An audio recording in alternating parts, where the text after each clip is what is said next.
Good afternoon. Oh, come on, you can do better than that. Yes. Well, I hope you do mingle and network and get to know each other. And I know there's petitions to sign and things to do. I don't know if you saw the most recent cartoon. I got it this morning. And it's a woman in bed, a man coming in his jammies, and she says to him, "Was it another burglar?" And he has a gun in his hand. He says, "Yes."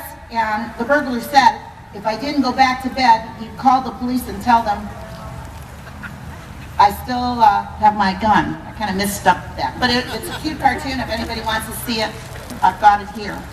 I just want to say I'm thankful to be here. It's a day of resistance, freedom for America. And I want to remind everybody of that famous quote when Benjamin Franklin was asked what type of government that we had. And she said, "Well, doctor, what have we got? A republic or a monarchy?" And he said, "A republic, if you could keep it." Yes, from the day of the inception to today, our republic has been under attack. And the definition of a republic is a constitutionally limited government of the representative type, created by a written constitution, adopted by the people, and changeable from its original meaning by them only by its amendments, with the powers divided between three separate branches, the executive, the legislative, and the judicial. Here the term "the people" means, of course, us, the electorate. Yes, our republic is under attack, and we see the expansion of the federal government in all areas of our lives. We see the three branches of our government many times ignoring our constitutions and its 10 amendments. And today we're rallying in support of the attack on the second, or I should say, to oppose the attack on the Second Amendment.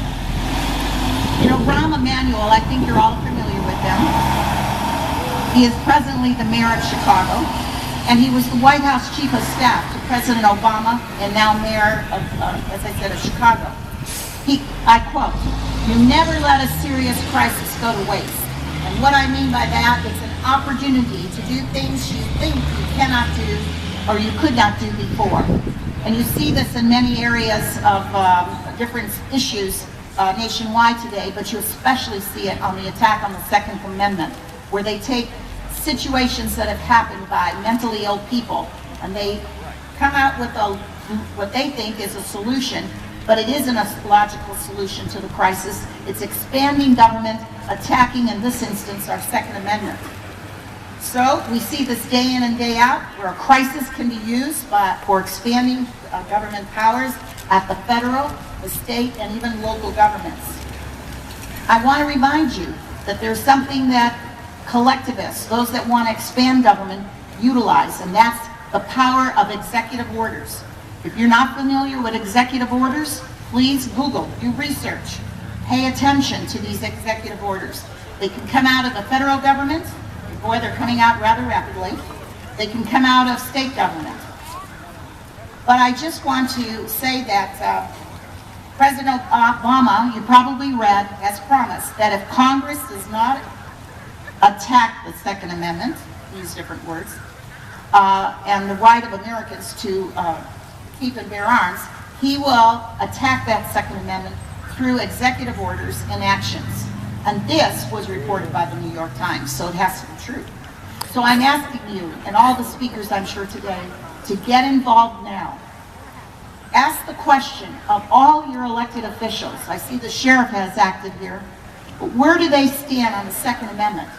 And I'm talking about all elected officials, not just your congresswoman, not just your state senator and assemblyman, but all at the county and city levels. Because those people at the local levels will eventually run for a state or a federal position. Hold their feet to the fire. Make them accountable. And remember, it was only a few that answered the call when Paul Revere went riding on that horse that famous night to say the British were coming. I'm sure there were many who turned over in bed and said, "Oh, honey, I just got married. I don't want to leave you." Or, "Honey, you know, I just signed a contract with the king on something or other." Or, "I just don't want to bother." It was only a few that answered the call. And as President Reagan said so many times, he said, "If not us, who? And if not now, when?" God bless our republic, the United States of America.